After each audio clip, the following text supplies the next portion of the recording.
16h sur TV Rogers.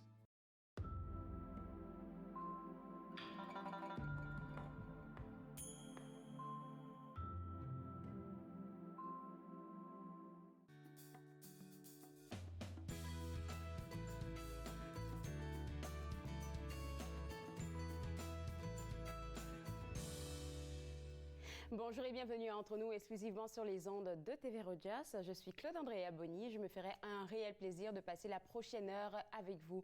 Pour ce vendredi, j'ai une brochette d'invités exceptionnels. Et pour commencer tout de suite, j'ai avec moi le magicien Daniel Coutu qui nous fait le plaisir de nous parler aujourd'hui parce que je sais qu'il est super occupé. Et Daniel, j'aimerais que tu partages avec nous ton amour de la magie, pour la magie, je vais dire. D'où est-ce que ça t'est venu? J'ai envie que tu partages cette histoire extraordinaire de ton enfance avec les gens qui nous regardent.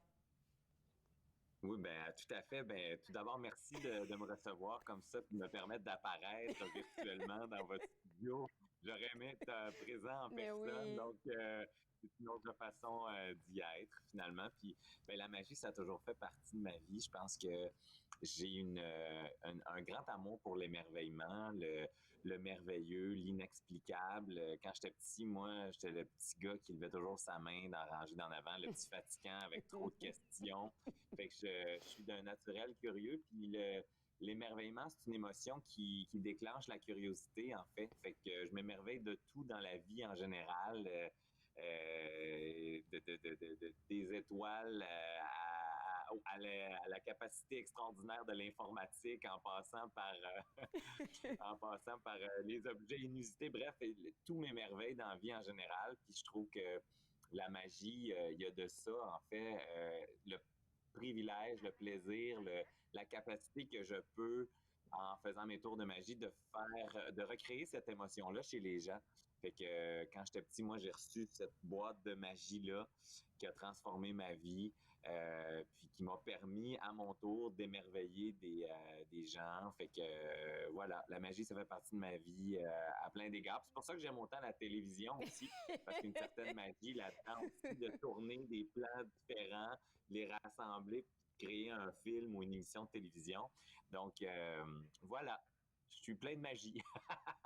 C'est ça que je regardais ton parcours hier et puis j'étais en admiration devant qu'est-ce que tu as fait. Tu parlais d'émissions de télé tantôt, mais c'est pas, mais c'est ça, c'est pas juste ça que tu as fait là. Écoute, tu as travaillé un peu dans tous les domaines et puis de voir que c'est une seule passion qui te permet d'avoir plusieurs axes pour te déployer, c'est extraordinaire. Oui, mais en fait, c'est drôle que tu dises une seule passion. C'est peut-être le tronc commun, mais mon problème, moi, c'est que j'ai trop de passion, j'ai trop d'intérêt, j'ai trop de... Si ma blonde était ici à côté de moi, elle serait me dire non, non, non, non, Claude Andrea, il n'y a pas une seule passion, il y en a 58. Je suis quelqu'un de polyvalent, je pense, puis qui aime... Ça revient à ce que je disais à propos de la curiosité. À partir du moment où tu t'intéresses à tout dans la vie, tu as un gros problème, celui d'avoir à canaliser ces intérêts-là pour en faire quelque chose de constructif puis de positif. Puis dans ma vie, j'ai cette chance de travailler principalement pour la jeunesse. Donc, je pense qu'il y a beaucoup d'enfants, notamment, tu sais, moi, j'ai un TDAH dans la vie, là, fait que, un TDA, en fait. Puis, je pense qu'il y a beaucoup d'enfants qui se reconnaissent là-dedans, multi-passion, multi-intérêt. Donc, je canalise ça dans ce que je sais faire de mieux et de beau, c'est-à-dire des tours de magie, puis du contenu pour la jeunesse. Alors, c'est quoi ta recette magique? Il nous reste 2 minutes avant la pause, mais c'est quoi ta recette magique pour créer un spectacle? Oui, ben en fait, entre autres, le spectacle que je présente ce dimanche à la Salle Odyssée de la Maison de la Culture de Gatineau à 11h et à 15h, dans ce spectacle-là en particulier, je pars de l'émerveillement, puis je crée à mon tour des questions chez les jeunes. Dans mon précédent spectacle, je terminais mon show en leur disant que la réponse à la question science ou magie, c'est toujours magie, parce que c'est la magie qui déclenche la curiosité, puis qui nous donne le goût de découvrir, puis d'en apprendre plus sur la science en général. Fait que les jeunes vont pouvoir voir des numéros spectaculaires, mais aussi qui vont les faire rire, puis qui vont les émouvoir. Donc, ma recette, c'est ça. Mélanger de la curiosité, des effets spectaculaires, puis de l'émotion pour arriver à passer du beau temps en famille pendant 55 minutes. Il n'y a pas d'autre recette que celle-là. 55 minutes, ça fait une heure que tu es arrêté en train de faire tes tours de magie. Écoute, ça demande du travail, ça. Oui, ça demande du travail, mais en même temps, c'est une rencontre. Hein? Les jeunes peuvent beaucoup interagir pendant le spectacle. Malgré la COVID, il y a un numéro où, en respectant les mesures de distanciation physique, bien sûr, mais où je fais participer un jeune sur la scène, je fais beaucoup participer le public aussi. Ça fait partie de cette recette-là, d'avoir un contenu interactif. Donc, je pense que ça me permet de... Ça passe très vite, une heure. Si 6 minutes d'entrevue, ça passe vite. Une heure, ça passe vite aussi. J'aurais voulu te garder même plus longtemps, mais malheureusement, on va aller à la pause et puis prendre une autre invitée qui est déjà branchée. Je te souhaite bon succès pour ce dimanche. Et puis nous, on va inviter les gens à prendre les billets rapidement sur le site web. Merci beaucoup, puis au plaisir de vous rencontrer en vrai éventuellement. Puis le public en vrai, ça fait tellement de bien de les voir. C'est ce dimanche que ça se passe. À bientôt. Bye. On se voit juste après la pause. Vous regardez Entre nous exclusivement sur les ondes de TV Rogers.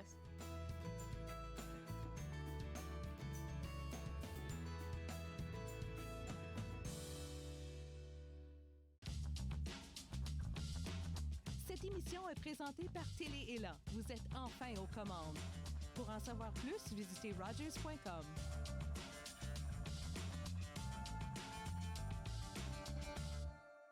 Ignorer le racisme, c'est s'ignorer soi-même. En tant que Canadiens, nous dénigrons toute forme de racisme. En prônant l'acceptation culturelle, nous choisissons l'inclusion, promouvons l'égalité et célébrons la diversité.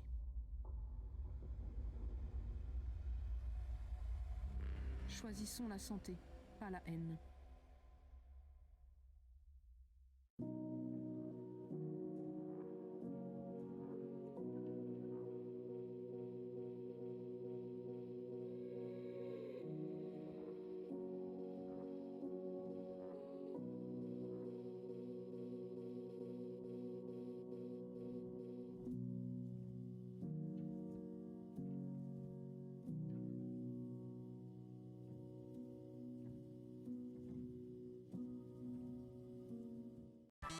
Dans la prochaine émission, on discute avec Véronique Harvey, la fondatrice et rédactrice en chef du blog lajournaliste.com, qui est lue par plus de 14 000 lectrices. Suivez-moi, jeudi 20h, sur TV Rogers.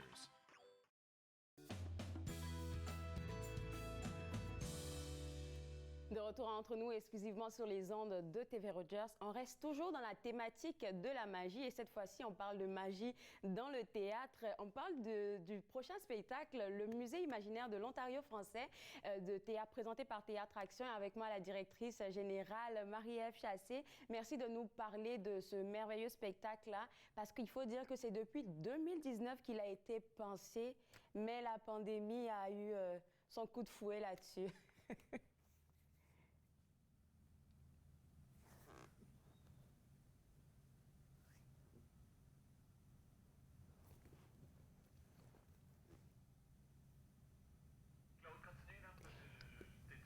Ah bien oui, hein, ça peut aider avec un micro. Je suis vraiment désolée. Ouais. Est-ce que ça Là, va? on vous entend, oui. Donc, pardon, je disais, donc le musée, oui, d'emblée, c'est un projet qui se voulait quand même s'échelonner sur plusieurs mois. Donc, on parlait à la base de peut-être 1 an, 18 mois, mais là, finalement, ça a plus été 2 ans et demi.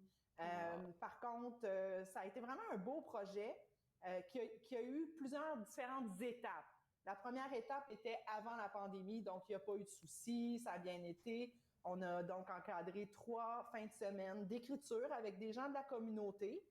Donc, on ne parle pas d'un projet ici qui rejoint les professionnels, mais c'est vraiment des passionnés, des amateurs de théâtre de partout en Ontario. Okay. Donc, il y avait à la base du projet 9 auteurs, autrices. Donc, d'un peu partout, on parle de Cornwall, Windsor, Toronto, Kingston, Ottawa, entre autres, qui ont vraiment fait un collage, à partir duquel on a fait un collage de textes. Donc, ils ont fait 3 fins de semaine d'écriture avec Antoine Côté-Legault. Et puis, c'est une œuvre qui a émergé d'ailleurs d'un de ces ateliers d'écriture-là où notre coordonnateur Antoine donnait des petits exercices à faire aux participants. Et l'idée était vraiment d'écrire sur leur perception, leur impression sur l'Ontario français.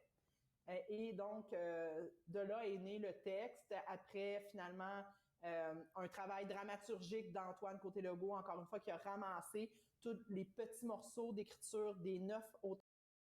En effet, un texte qui s'appelle donc le Musée imaginaire de l'Ontario français. Et donc, ça, c'était la phase 1 de notre projet en 2019. Wow! Écoutez, moi, j'ai regardé la liste des personnes avec qui vous avez travaillé. Vous avez mentionné tantôt Antoine Legault. Puis je dis, oh, lui, je le connais. Je sais qu'il est très passionné de tout ce qui est artistique et autres. Et quand j'ai vu son nom, je dis, OK, là, je comprends. Et puis, Théâtre Action a toujours de merveilleux projets. Puis je me dis, ça, c'est pas l'un des petits projets qu'on fait comme tout de suite, en quelques mois, à présenter au public. Là, on parle de beaucoup d'années, de 2 ans quand même, pour présenter ça. Et puis, je vois l'image déjà, là, ça donne quelque chose de beau. Ma question, moi, là, c'est pourquoi on l'a appelé le Musée imaginaire de l'Ontario français?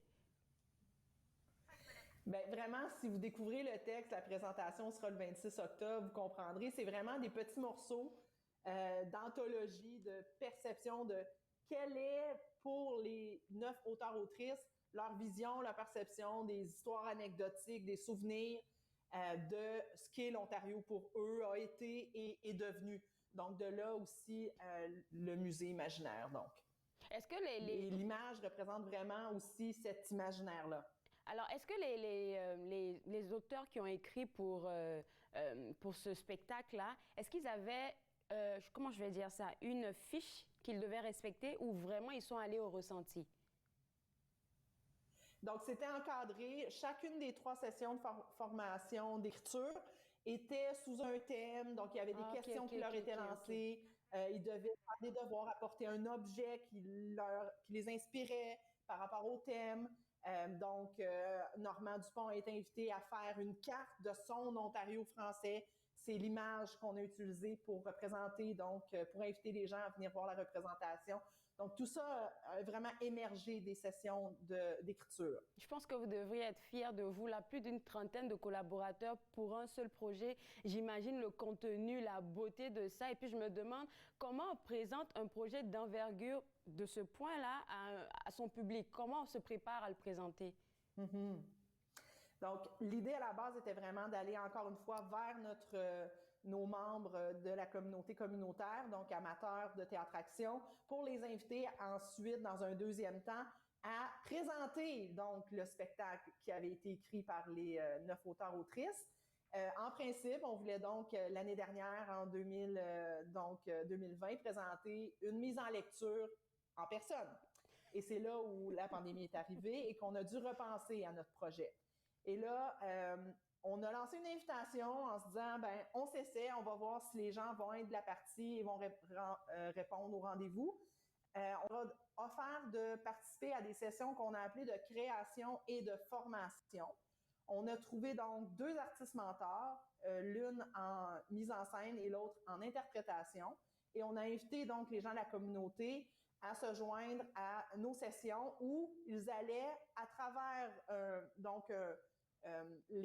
avec le texte comme appui, apprendre comment donc interpréter un texte et apprendre aussi comment mettre en scène un texte. Donc, les finalement participants deviennent les metteurs en scène et deviennent les comédiens, mais avec un artiste mentor professionnel qui les ont appuyés tout au long du processus. Et tout ça, c'est fait de façon virtuelle depuis le mois de février. Donc, ça a été vraiment plusieurs sessions de travail virtuelles. J'imagine, parce que ça doit pas être facile, là, parce que le théâtre, là, c'est un transmetteur d'émotions. Donc, vraiment, là, ça demande beaucoup de travail pour pouvoir donner le meilleur de soi à son public. Tout à fait. Et on a été vraiment très contents parce qu'on a eu une réponse incroyable de nos membres. Il y a une vingtaine de personnes qui se sont inscrits. Donc, ça a ajouté au défi parce qu'on devait, le texte a plusieurs tableaux, on devait donc gérer des horaires avec des gens d'un peu partout, donc, et nombreux. Beau travail. Donc, on va entendre tous ces gens-là livrer le texte qui aura été mis en scène aussi par eux le 26 octobre prochain à 19h sur Facebook, le Facebook Live de Théâtre Action. Et il y a également un lien Zoom qui est disponible via nos médias sociaux aussi. Donc, si je m'entends bien là, si c'est sur Facebook Live et sur Zoom, ça veut dire que c'est gratuit? Tout à fait. Oh mon Dieu!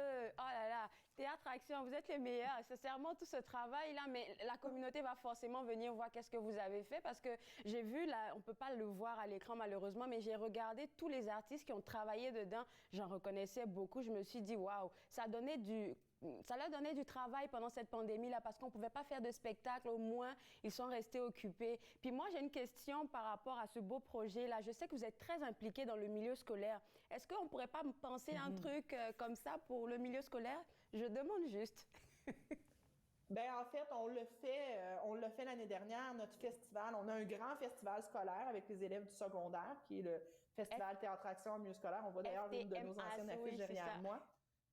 Exactement. Puis, l'année dernière, on l'a fait en virtuel pour des questions de pandémie et ça sera également le cas cette année et ça a eu un grand succès. On a eu beaucoup de participants, puis ça nous fera plaisir de venir vous en reparler près de notre prochain événement là, en avril. Mais oui, on a hâte. Alors, le Musée imaginaire de l'Ontario français présenté par Théâtre Action le 26 octobre à 19h. Tout ce qu'il faut faire pour avoir accès au Zoom, c'est quoi, Marie-Ève? Donc, le Zoom, vous aurez le lien sur notre Facebook également. Donc, si vous vous branchez là, quelques minutes avant 19h, vous aurez soit accès de le voir directement sur la page Facebook ou également de cliquer sur le lien pour être dans un autre mécanisme. Sinon, je sais que nous le diffuserons aussi là, par courriel, dans le réseau, tout ça. Ça sera disponible via la partie nouvelle qui est sur notre site Internet également. Le lien Zoom sera également là prochainement. Alors, avant de vous laisser aller, là, Marie-Ève, j'ai envie de jaser encore avec vous. Dites-moi un peu, à part ce spectacle-là, est-ce qu'il y a d'autres affaires qui se préparent à Théâtre Action? Parce que ça fait longtemps qu'on ne s'est pas parlé, Théâtre Action. Oui, ça bouge beaucoup. Nous, on a des classes de maîtres qui vont être annoncées donc aujourd'hui pour le mois de janvier. Ça, c'est pour les artistes professionnels. Sinon, c'est sûr qu'on travaille, c'est ça, sur la prochaine édition de notre festival, mais également, nous lancerons la semaine prochaine les candidatures pour notre événement de mise en lecture, de découverte de nouveaux auteurs, de nouveaux autrices, de nouvelles créations, notre projet qu'on appelle les Feuilles vives. Donc, le projet sera en septembre prochain. Oui. Mais on commence, là, la machine commence à être lancée. Donc, on fait l'appel donc aux auteurs, autrices, créateurs, créatrices dès la semaine prochaine pour qu'ils déposent donc leur projet, leur texte. Et donc, la programmation devrait être annoncée quelque temps cet hiver. Donc, ça, c'est un autre des projets qui nous tient bien occupés dernièrement. Merci beaucoup. Et puis, nous, on va inviter les gens à suivre votre actualité et pourquoi pas s'inscrire à l'infolettre au www.théâtreaction.ca. Merci beaucoup et puis bonne chance pour ce 26 octobre. Merci à vous. Bonne journée. Alors, pour vous autres à la maison, encore une fois, pour participer à ce beau spectacle, le Musée imaginaire de l'Ontario français, ça sera au www.théâtreaction.ca où vous pouvez juste les rejoindre sur leur Facebook Live. On va prendre une pause et juste après la pause, on va parler de, je vais dire, de tout ce qui est en rapport avec Épelle-moi Canada. Si vous ne savez pas ce que c'est, restez avec moi. On se voit juste après. Vous regardez Entre nous, exclusivement sur les ondes de TV Rogers.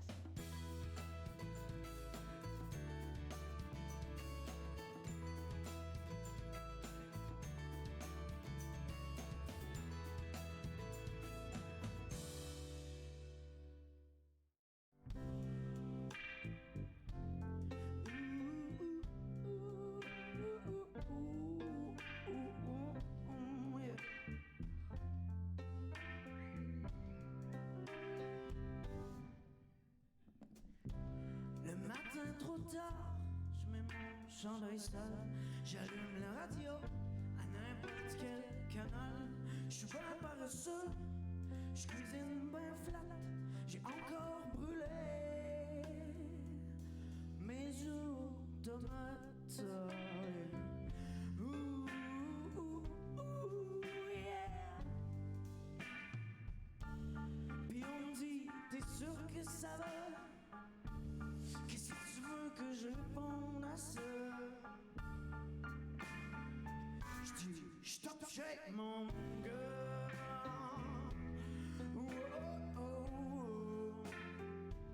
j'dis j'top shape, mon gars, yeah.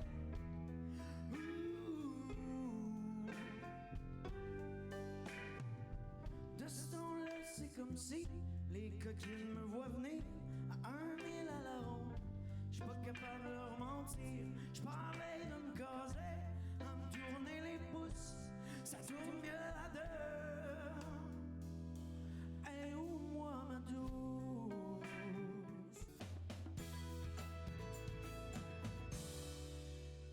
De retour entre nous, exclusivement sur les ondes de TV Rogers. Épelle-moi Canada, vous vous demandez sûrement qu'est-ce que c'est, mais c'est un organisme éducatif et pour parler de l'organisme, de tout ce qu'ils font de merveilleux là-bas pour nos jeunes, j'ai avec moi la fondatrice et directrice générale Dorine Chemelet. Et Dorine, aujourd'hui, on s'est donné la chance de te donner beaucoup de temps pour vraiment discuter de la vision que tu as eue quand tu as voulu lancer cet organisme-là.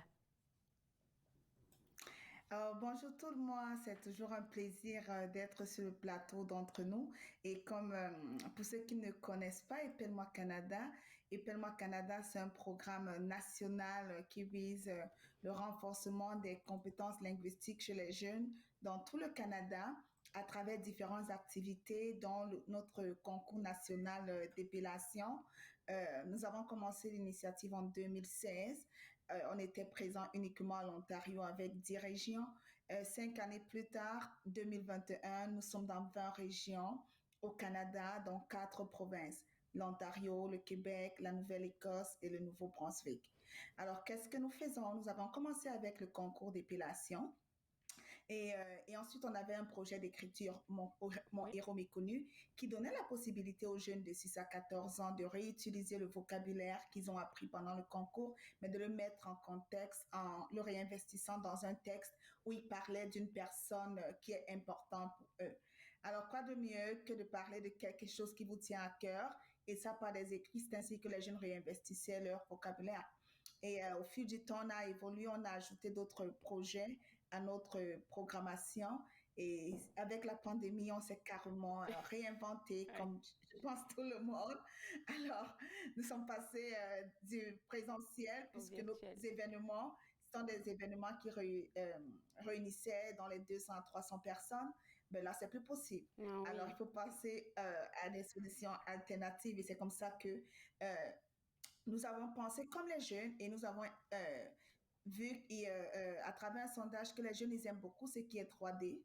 Et nous avons créé une plateforme en 3D où les jeunes pourraient vivre vraiment des événements réels dans un monde surréaliste, mais qui ressemble techniquement à la réalité. On va parler du volet virtuel un peu plus tard, mais si on s'attarde un peu à l'utilité, je vais dire, de ce concours-là, les parents ne s'en rendent pas compte et j'en parle avec beaucoup de certitude parce que j'ai participé plusieurs fois à ces événements, mais c'est des milliers de mots que les jeunes apprennent, surtout pour les franco-ontariens. Moi, je suis en train de penser à eux en ce moment, à la communauté, mais ça permet aux jeunes de vraiment s'imprégner de la langue française, de connaître de nouveaux mots et puis vraiment de dialoguer sans avoir peur de dire quelque chose de faux. J'adore ça. Exactement, vous avez touché, tu as vraiment touché plein dans le mille, Andrea. Le vocabulaire que les jeunes apprennent, c'est incroyable. Vraiment, j'en connais même pas le comité des mots. Moi non plus. Quand je révisais les mots, parfois je suis dans la compétition, j'entends des mots, je dis, oh mon Dieu, ça sort d'où ce mot? Et il faut dire aussi que nous travaillons avec la Maison de la Rousse en France pour la collaboration et on utilise vraiment le vocabulaire issu de la francophonie internationale. C'est une activité qui permet vraiment aux jeunes d'élargir son espace francophone et de savoir que la francophonie, c'est pas seulement dans sa région de Ottawa ou de Windsor, elle est plus grande que cela. Et tu as parlé tantôt de la confiance que les jeunes gagnent en eux. Je vais vous dire, c'est pas évident. Même déjà, certains adultes ont des défis à communiquer devant un public. Alors, imaginons un jeune de 6 ans qui vient se mettre devant le micro et épeler 100 mots devant toute une foule de 200 personnes. Oui, oui, oui. Et puis, c'est pas juste les mots, Dorine. Il faudrait parler aussi, Non. en fait, oui, tu as mentionné la confiance en soi. Moi, je dirais aussi l'empathie. Je me rappelle qu'une fois, j'ai participé je pense que j'étais membre du jury à un de vos concours. Et puis, il y a un jeune homme qui allait pratiquement à la demi-finale. Et puis, après, il est descendu. Je le voyais tout triste. Et puis, on essayait de le consoler. Puis, il a juste dit non, j'ai fait du mieux que je pouvais. J'étais comme, OK. Ben, t'as que 11 ans et tu réponds comme ça. Moi, j'aurais pleuré. Exactement. Et c'est ça que nous travaillons avec les jeunes pendant les préparations. Qu'importe ce qui arrive la journée du concours, vous êtes déjà des gagnants. Oui. Juste le fait de vous inscrire et pratiquer même, ça demande le courage, ça demande la motivation. Étudier 400 mots, c'est pas évident. Non. Ça peut arriver que la journée du concours, pour X ou Y raison, vous tombez, comme on dit, sur le mauvais mot dont vous n'avez aucune idée, mais c'est pas grave. Ça ne doit pas vous permettre d'oublier tout ce que vous avez bâti pour en arriver là. Et c'est pourquoi on apprend vraiment aux jeunes cette mentalité de croissance. Pour vraiment les permettre de croire, peut-être tu ne t'es pas rendu à la finale, ou bien tu n'as pas eu ton prix, mais tu es déjà un gagnant. Oui. Et continue, parce que c'est ce qu'on vit dans la vie. Ce n'est pas tout ce qu'on entreprend dans la vie qui fonctionne. Il y a des choses qui ne fonctionnent pas, mais est-ce qu'on abandonne pour autant? Non. On continue. Et c'est ce que nous apprenons à travers le programme, pas seulement le concours, toutes nos activités vraiment ciblent à permettre aux jeunes de bâtir l'estime de soi, les faire comprendre. La résilience aussi. La résilience. On en a vu pendant l'édition dernière où il a fallu passer du mode présentiel au mode virtuel. Ça n'a pas été évident. Et malgré cela, les jeunes, ils étaient toujours là, motivés, engagés, avec cette même adrénaline de continuer d'améliorer leur vocabulaire. Ouais. Et c'est tellement important cela parce qu'on se rend compte que pour nous, c'est très important de mettre sous les projecteurs ces jeunes qui ont des talents littéraires. Ouais. Généralement, on met toujours les jeunes qui ont des talents sportifs sous les projecteurs. Alors, qu'est-ce qu'on fait des jeunes qui ont des talents littéraires? Alors, c'est important pour nous que pendant cette compétition, le jeune, il est vraiment comme spécial. C'est son showtime, comme on le dirait en anglais. Il est sous les projecteurs avec les caméras braquées sur lui. Il sent qu'il participe à une activité qui lui ajoute de la valeur. Et il est fier de participer. Oui, c'est ça. Et puis, comme tu l'as mentionné, là, ça donne un sentiment. En fait, ça crée une communauté. Les jeunes déjà créent leur communauté. Et j'en voyais des jeunes qui revenaient chaque année. Donc, c'est pas quelque chose qu'on fait une seule fois et puis on laisse tomber. Non, je pense qu'on est mordu. Quand on rentre dans Épelle-moi Canada, c'est terminé. Là, c'est pour la vie. C'est mordu. Comme ça continue.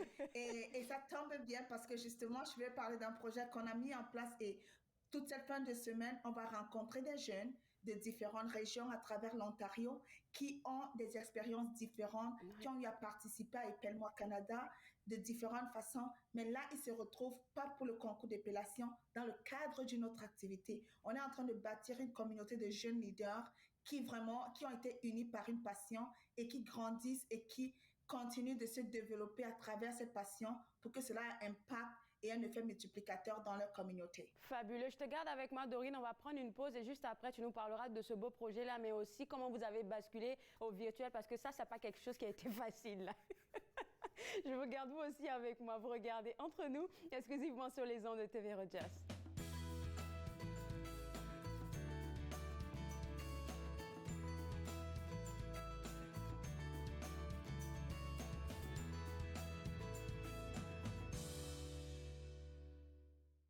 Autant plonger lorsqu'il faut plonger, prendre un élan, son souffler, sauter, comme si l'on se donnait le droit de vivre, enfin le droit d'exister. Et puis nager au fil du temps.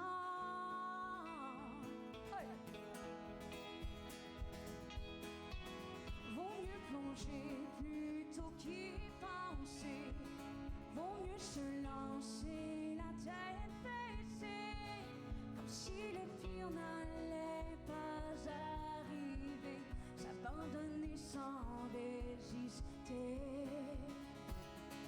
et puis nager au fil du temps, suivre le courant.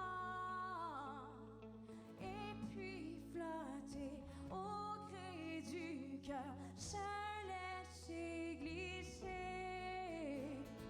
comme si la vie savait, comme si pour savoir.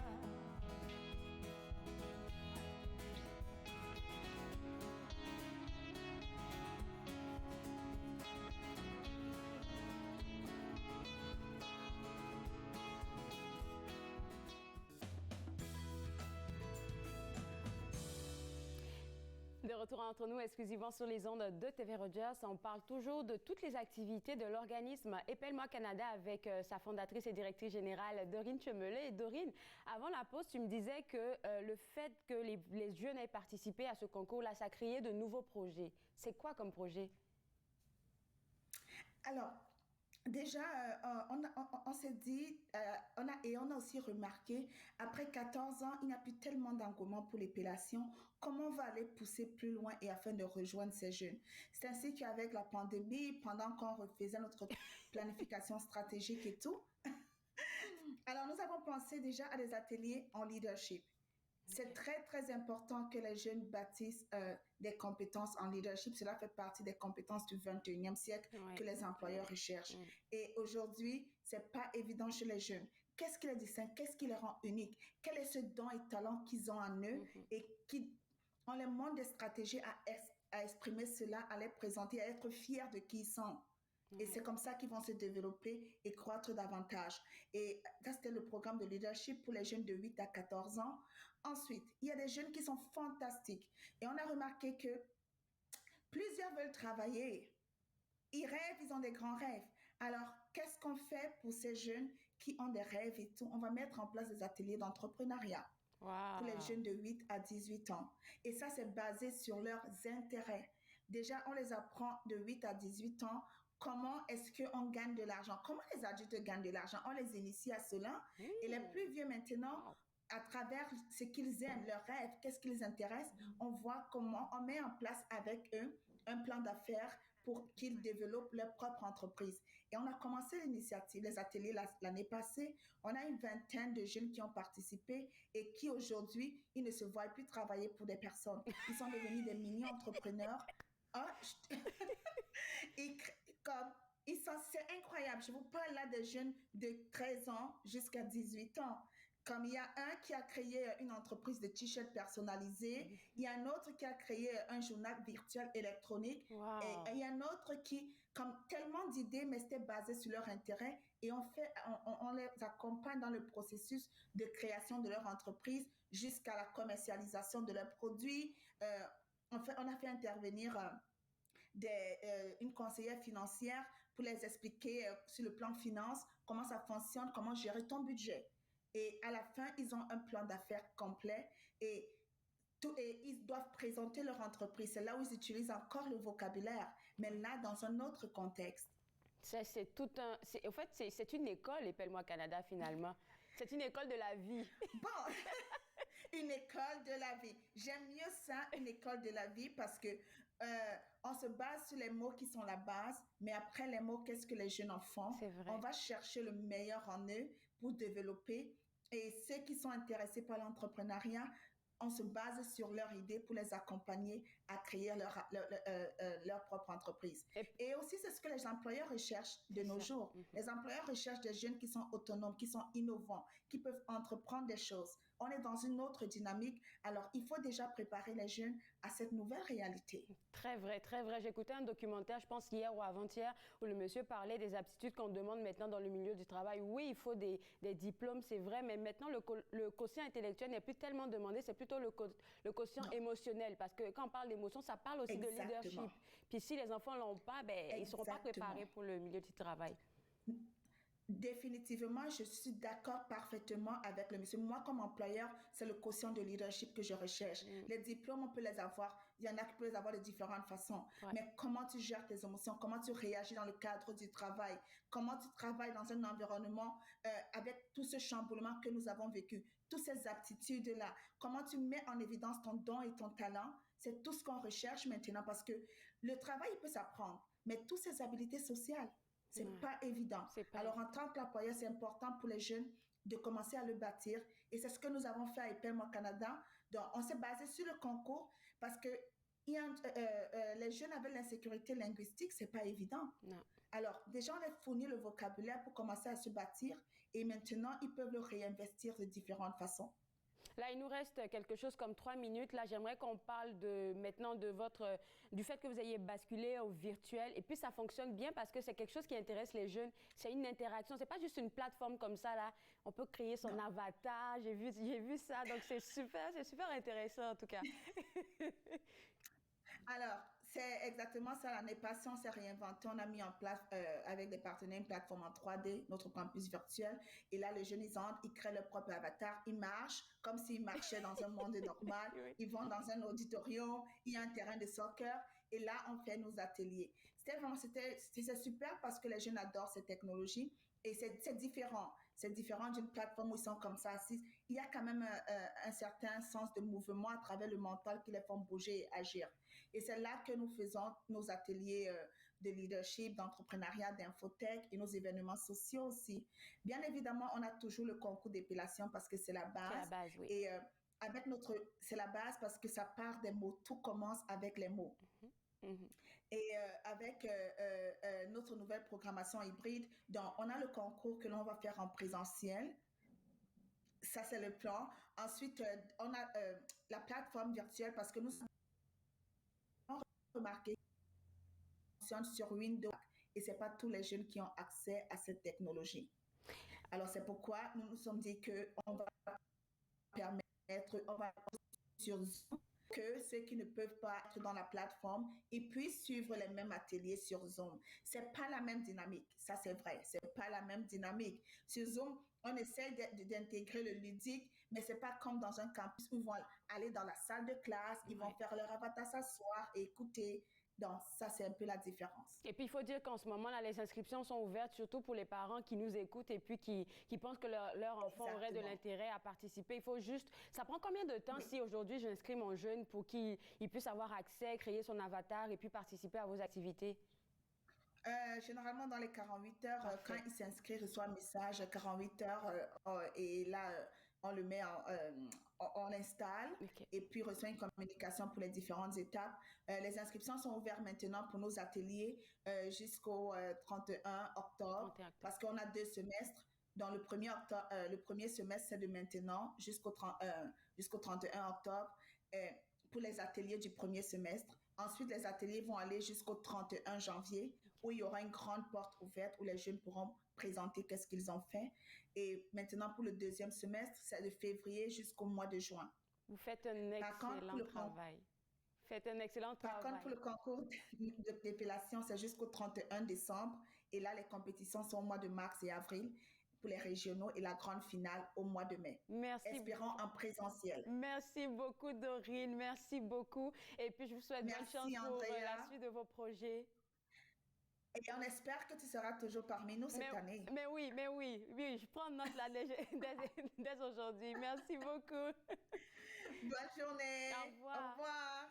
Alors, pour vous autres à la maison, surtout aux parents, je m'adresse à vous, www.epelle-moi-canada.ca. C'est le site web à visiter si vous pensez que votre jeune aura de l'intérêt à participer à toutes ces activités-là. On va prendre une pause et juste après la pause, on va profiter des conseils de notre conseiller financier Cédric Larigaldi pour les gens qui veulent se lancer en entreprise. Vous regardez Entre nous, exclusivement sur les ondes de TV Rogers.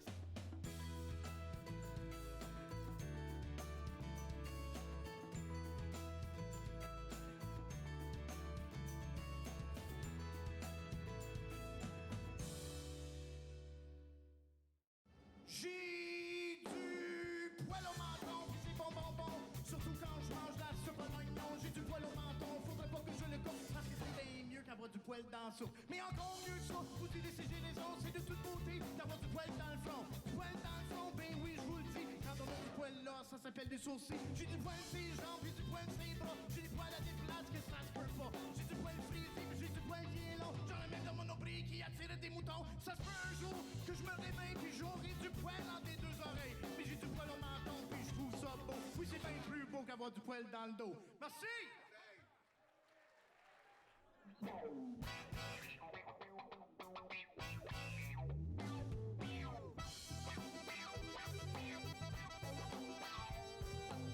Ah, vous allez chanter avec nous autres? mains. Yeah!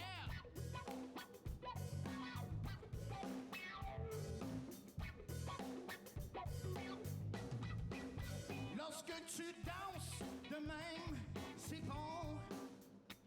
Puis quand tu bouges comme ça aussi c'est bon.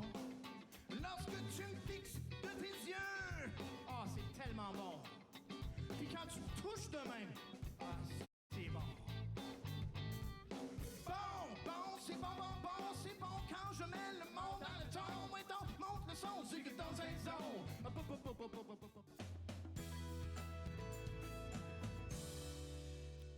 De retour entre nous, exclusivement sur les ondes de TV Rodia. Si vous pensez à ouvrir une entreprise ou même si vous avez déjà débuté l'ouverture de votre entreprise, on va profiter des bons conseils de notre conseiller financier, Cédric Larigaldi. Et Cédric, il faut dire que la pandémie, oui, il y en avait la pandémie, on était un peu stressés, mais il y a des gens qui n'ont pas chômé, ils ont commencé à ouvrir des entreprises. Exactement. Et c'est vrai qu'on a de plus en plus de personnes qui viennent nous voir et qui disent « Ok, à partir de quel moment on commence à penser à s'incorporer? C'est quoi les avantages? C'est quoi les inconvénients ?» Et c'est vrai que ça peut faire peur au départ. Donc, l'idée, en fin de compte, c'est un petit peu comme si on imagine que vous avez un compte en banque avec votre saving à la banque et puis qu'un jour, vous décidez d'avoir un coffre-fort dans votre salon et puis vous mettez votre cash dedans. Ouvrir une corporation, c'est un peu pareil, c'est-à-dire que vous créez une entité qui est séparée de votre situation personnelle, qui vous permet de laisser de l'argent à l'intérieur. OK, donc c'est ça, juste s'incorporer, c'est essayer de dissocier notre personne de notre entreprise, c'est ça? Exactement.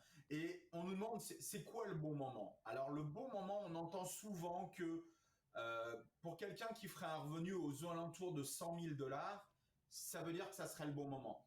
C'est correct, mais c'est pas tout à fait juste. En fin de compte, le moment le plus important, c'est quand vous gagnez plus que votre besoin. Donc, imaginons quelqu'un qui fasse 150 000 par an de revenus dans son entreprise, mais qui a besoin de 150 000 pour subvenir aux besoins, que ça soit payer les loyers, envoyer les enfants à l'école, la garderie, la nourriture. Il n'y a plus rien qui reste à l'intérieur de la corporation à la fin de l'année, donc il n'y a pas vraiment un avantage. À l'inverse, quelqu'un qui ferait 75 000 par an, mais qui a des besoins très minimes en argent, en liquidité, et qui aurait que besoin de garder que 50 000, ça veut dire qu'il resterait 25 000 dont il n'aurait pas besoin. Alors là, ça devient un avantage parce que ces 25 000-là peuvent être à l'intérieur de la corporation, et là, on utilise des différents niveaux de taxes. Lorsque vous êtes taxé, en général, on est taxé à 30%. Plus vous faites de revenus, comparé par exemple quelqu'un qui sera à 150 000, on est plutôt à 40% de taxes. Donc, vous payez 40% de taxes. Aujourd'hui, l'argent qui reste dans une corporation est à 12,5. C'est une sacrée différence. Wow, 12? OK, c'est à ça que... 12%. OK. Donc, l'avantage, là, déjà, ça commence par là, les taxes. Le premier avantage, je dirais. C'est ça. Exactement. Donc, quelqu'un qui... encore une fois, on reprend l'idée de quelqu'un qui fait 75 000. S'il prend 75 000 tout dans sa poche, il va être aux alentours de 30-33% de taxes. OK, c'est comme ça. Mais le 25 000 dont on disait tout à l'heure qu'il n'en a pas besoin, pourquoi payer 30%? S'il le laisse dans sa corporation, il va payer que 12%. Oui. S'il n'en a pas besoin cette année, autant qu'il le laisse dans sa corporation. En plus, après, l'argent qui est dans la corporation peut aider à payer les besoins de la corporation, donc que ça soit la facture de téléphone, d'électricité, mais vous pouvez également créer un investissement dans votre entreprise. Donc, au lieu que ça soit un CELI ou un REER que vous gérez personnellement, maintenant, la corporation, elle a un fonds d'investissement de l'intérieur, très facile à ouvrir, aussi facile qu'un CELI ou un REER. Et là, ça veut dire quoi? Ça veut dire qu'il y a des petits qui vont être faits avec de l'argent qui a été taxé à 12%, au lieu d'avoir de l'argent qui a été taxé à 30, voire 40, et même voire 50%. Alors, il y a autre chose qui me vient en tête à l'instant. Je sais que je parlais avec un entrepreneur qui s'est lancé durant la pandémie, je pense la semaine passée, puis il disait que lui, son avantage, à lui, ce qu'il trouvait avantageux dans le fait de s'incorporer, c'est le fait que si éventuellement il y a un bobo comme dans sa société, il n'est pas, je vais dire ça entre griffes, là, il n'est pas vraiment coupable, c'est la société qui est mise en avant. Donc pour lui, là, ça le couvre un peu parce qu'il travaille dans les finances, je pense.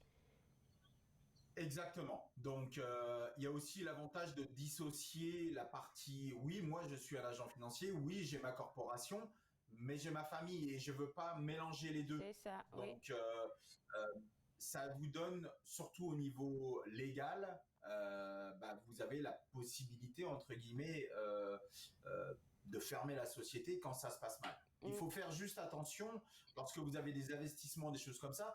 Vous pouvez pas juste déclarer faillite juste parce que vous voulez. Je comprends. On pourrait venir chercher vos investissements. Oui. Le petit inconvénient de là, parce qu'il y a toujours un avantage et un inconvénient. Il y a des lorsque règles vous faites vos taxes personnellement, il y a des règles déjà et d'une. Mais lorsque vous allez faire vos taxes personnelles, si vous avez un comptable qui est pas très très cher, on va dire, allez, entre 100 et 200 $, vous avez fait vos taxes chaque année. OK. Pour une corporation, on est plutôt entre, on va dire, 1500 à 3000 $ pour faire vos taxes chaque année. OK. Donc, si vous laissez 0 dans votre corporation à la fin de l'année, vous venez de payer plus cher pour que quelqu'un fasse vos taxes et vous n'avez pas le choix, c'est comme ça, vous ne pouvez pas les faire vous-même. Vous avez besoin d'un comptable pour faire vos corporate tax. Vous payez entre 2 et 3 000 $ comparé à un 200 $. Donc là, il n'y a pas d'avantage. En plus, il faut la créer. Donc là, il y a un avocat qui va avoir besoin de créer une corporation. En moyenne, encore une fois, on est entre 1 500 et 3 000 $ pour ouvrir. Donc, grosso modo, il y a un 6 000 $ la première année à mettre sur la table pour l'ouvrir. Mais si vous gagnez entre 20 et 30% de taxes, parce qu'on passe de 12 à 40 par exemple, ça vous fait une sacrée différence, vous gagnez rapidement. Alors, je vais te garder avec moi, Cédric, parce qu'après la pause, je pense qu'on va rentrer un peu plus en profondeur dans les inconvénients, parce que les inconvénients, il y en a partout. Et hélas, c'est comme ça. Je te garde avec moi et vous aussi d'ailleurs. Vous regardez Entre nous exclusivement sur les ondes de TV Rogers.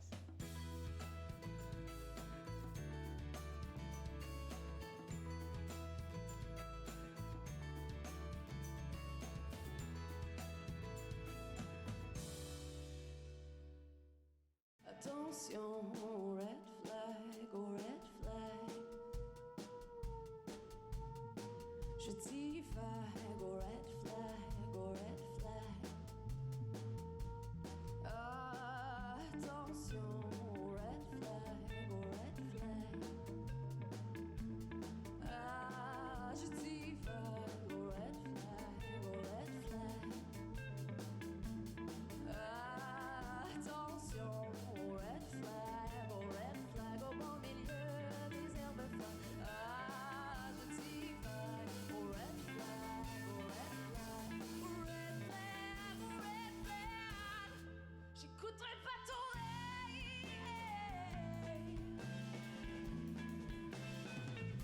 j'écouterai pas ton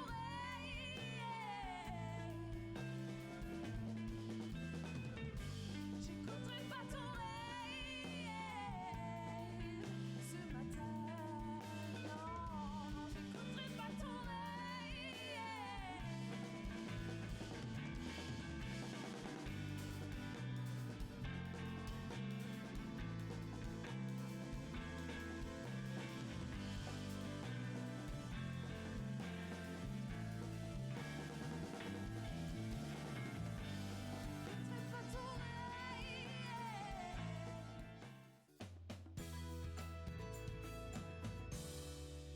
De retour à Entre nous exclusivement sur les ondes de TV Rogers, on parle toujours de l'incorporation d'une entreprise avec notre conseiller financier Cédric Larigaldi et tantôt on parlait des avantages.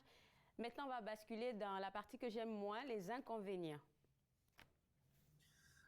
Je dirais le plus gros inconvénient, c'est il ne faut pas mélanger les besoins personnels avec les besoins de l'entreprise. Donc, vous avez sauvé, entre guillemets, des taxes parce que vous avez laissé l'argent dans la corporation. Cependant, cet argent-là, vous ne pouvez pas l'utiliser pour aller en vacances en famille ou acheter une voiture. Ça ne marche pas comme ça. Parce qu'à partir du moment où vous sortez l'argent qui sont pour des besoins non entreprises, l'agence du revenu est très claire là-dessus, vous allez payer des taxes. Donc, si vous sortez, OK, je vais faire un voyage avec ma famille, je prends 10 000 $ dans mon corporation pour aller faire un voyage, ces 10 000 $ vont être taxés à une tax bracket qui sera bien plus haute. Et je pense que donc, ça fait du sens. Il faut bien aussi séparer et pas mélanger. Oui, Je dis que ça fait du sens aussi parce que si on laisse de l'argent dans notre incorporation, c'est parce que c'est pour l'entreprise, c'est pas pour nos besoins personnels. Puis je pense que c'est bon d'être renseigné sur cette partie-là, de cette règle-là, je vais dire, pour pas faire de bêtises. C'est pour ça que souvent, nous, quand nos clients disent « Ok, est-ce que c'est le bon moment ?» Nous, on les accompagne, on fait d'abord un budget pour être sûr « Ok, est-ce que ça… » Dans votre situation, ça a du sens, c'est plutôt bénéfique. Est-ce que votre entreprise est en pleine progression? Est-ce qu'elle est plutôt stagnante? Où vous en êtes, etc., etc., etc. Donc, et puis après, bien sûr, on est toujours entouré de plusieurs personnes, c'est-à-dire qu'on a déjà un comptable qui va vérifier que les données soient les bonnes. Ouais. Parce que j'avais oublié, il y a telle et telle information. Donc là, notre avocat ou l'avocat de notre client également va dire ok, voilà votre corporation, le nom n'existe pas, donc vous pouvez utiliser le nom que vous avez décidé. Moi, je peux pas utiliser en disant tiens, je vais créer une corporation qui s'appelle TV Roger entre nous. Ça marche pas. Donc on veut vérifier que tout soit bien en place et puis bien sûr la partie comptable pour être sûr de ne pas faire d'erreur. Alors, OK, ça, c'est un gros inconvénient, là. Je ne dirais pas que je ne prends pas ça comme un inconvénient, mais plutôt comme, comment je vais dire ça, un conseil, plutôt un conseil, parce que je pense qu'il y a beaucoup de gens qui pourraient faire comme une erreur en faisant ça. C'est ça, c'est pas très compliqué, il faut juste être entouré des personnes qui connaissent et qui évaluent votre situation. Faut pas dire moi j'ai mon collègue, je fais autant d'argent que lui, donc c'est bon, lui c'est incorporé, donc moi je peux le faire. Ouais, mais peut-être que vous avez 3 enfants et puis que vous aimez partir régulièrement en Europe et que lui, toute sa famille habite à Ottawa et qu'il voyage jamais. Bon, il y a des besoins différents, donc il y a forcément une solution différente. C'est pour ça qu'il faut avoir le conseiller financier Cédric Larigaldi à ses côtés. Bon, là, maintenant, j'ai une question pour toi. Cette année, je remarque avec mon entreprise, j'ai fait 150 000, je décide de m'incorporer, comme tu viens de le mentionner. C'est quoi mes étapes? C'est quoi les étapes que j'ai à suivre? Pour ouvrir une corporation? Oui. Alors, la première chose, d'abord, je dirais, première étape, allez voir votre comptable. Donc, vous lui montrez là où vous en êtes, les revenus, les dépenses, et lui va vous dire oui, non. Si vous dit oui, ensuite, on va voir l'avocat. Donc là, l'avocat va créer votre corporation. Si c'est en Ontario, que ça soit en Ontario. Il y a des petites choses à mettre en place. Est-ce que votre épouse, en général, on met l'époux ou l'épouse partenaire de l'entreprise? Parce que si je décède, l'entreprise va aller à quelqu'un. Ah oui. Okay. Et puis après, il y a des droits de vote, etc. Mais je ne veux pas rentrer là-dedans, mais l'avocat est là pour vous aider, pour savoir ce qu'il faut faire. Et voilà, vous êtes incorporé. C'est pas plus compliqué. OK, une question qui me vient en tête, là, c'est-à-dire que je décide de m'incorporer. 2 ans, 3 ans plus tard, je décide de ne plus être incorporé. Est-ce que c'est possible? Bien sûr. Vous fermez l'entreprise. Après, si y a des dépenses que vous devez, en imaginant que l'entreprise a acheté 10 000 $ d'ordinateur, et puis avec des caméras, des choses comme ça, puis que vous ne l'avez pas encore payé parce que la facture vient d'arriver, vous pouvez pas juste dire je ferme mon entreprise, je paye pas mes 10 000, mais j'ai une maison à 1 million, j'ai 2 Porsche, et puis cet été je pars en famille faire le tour du monde. Ça marche pas comme ça. Donc vous pouvez la fermer, bien sûr, mais il faut être sûr que, encore une fois, tous les comptes soient à zéro. 1, qu'il n'y a plus d'argent qui rentre dedans. 2, qu'il n'y ait plus de dette. Vous devez payer. Il y a les taxes à payer également dans votre corporation. Donc voilà. Parce que même si c'est que 12%, il faut payer ces 12% à la fin de l'année. Tu as dit quelque chose tantôt, là, c'est le fait de quand on s'incorpore, on peut mettre un membre de notre famille, je dirais son conjoint, je prends l'exemple du conjoint comme partenaire. Bon, éventuellement, là, si la personne, elle est partenaire et qu'il arrive quelque chose, qu'est-ce qui se passe? Un décès, par exemple. Il nous reste 1 minute. Donc là, c'est très important. Il y a plusieurs choses et il y a plusieurs étapes. On appelle ça, en anglais, c'est buy-sell agreement. Okay. Donc, lorsque vous avez plusieurs partenaires en entreprise, si par exemple, on se met ensemble et puis qu'on décide d'être partenaire dans une entreprise, on va avoir 50-50. Mais moi, tu vas peut-être m'utiliser pour mes conseils financiers et puis dire, ça m'intéresse de travailler avec toi. Mais si moi, je décède, le 50% va aller à ma femme. OK. Jusque-là, tout va bien, mais ma femme, elle n'a pas mes compétences. Donc là, ma femme, elle va dire, Andrea, moi, je te vends les parts de Cédric.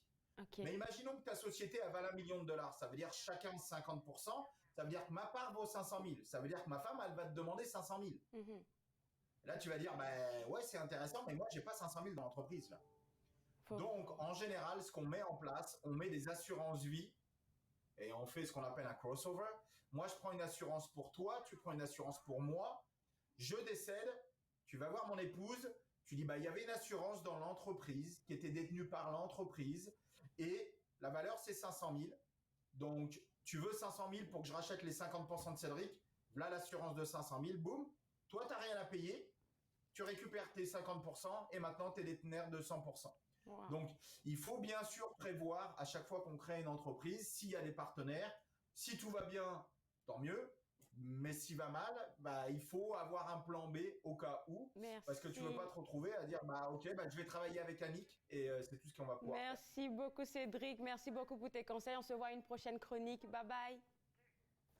Ciao, ciao. On revient juste après la pause. Vous regardez Entre nous, exclusivement sur les ondes de TV Rogers.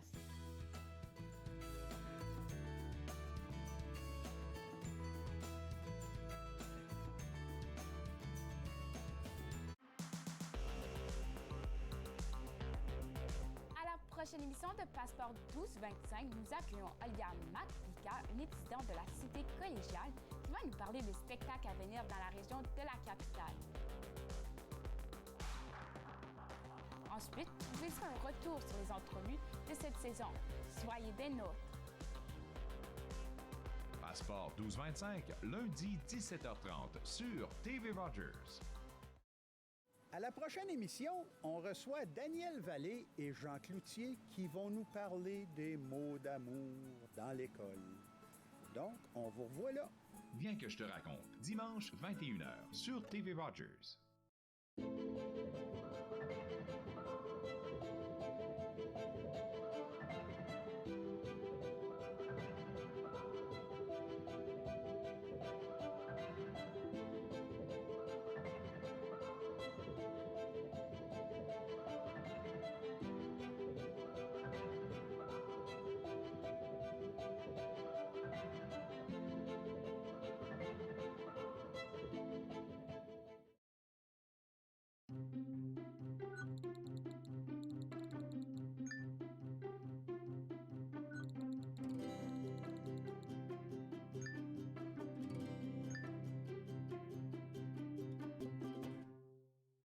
De retour entre nous exclusivement sur les ondes de TV Rogers.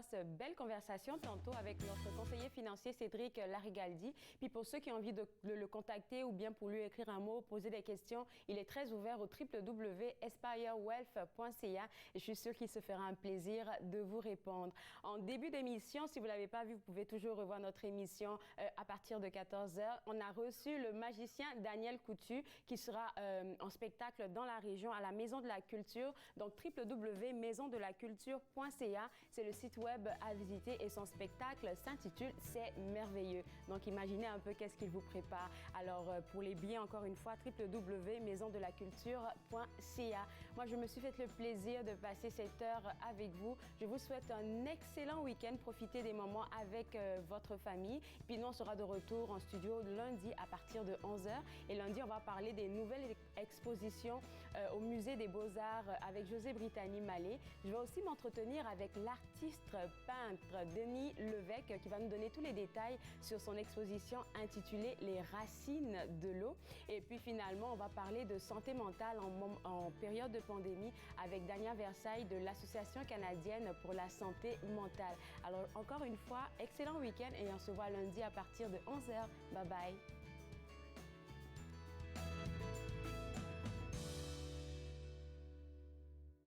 Faites-nous part de vos commentaires en composant le 613-521-2323 par courriel sur Facebook et Twitter.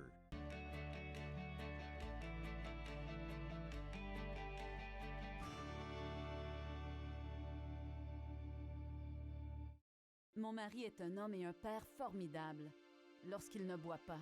Cela me dérange vraiment que mon mari choisisse l'alcool plutôt que nous. S'il nous aimait, il cesserait de boire, non? Ma conseillère m'a suggéré d'essayer Alanon. Je ne comprenais pas pourquoi, mais je suis heureuse d'y être allée. Êtes-vous préoccupé par la consommation d'alcool d'une autre personne? Vous n'êtes pas seul. Alanon ou Alatine peut vous aider. 1-888-4-ALANON ou visitez alanon.org. I'm Mallory, and I was walking home one night when an impaired driver hit me. He had been overserved in 2 bars before getting behind the wheel. If the servers would have called him a cab instead of serving him more alcohol, my life would be the same as what it used to be. I think servers play the biggest role in keeping us safe because it's up to them what state the person's in when they leave. Refusing service isn't personal, it's the law.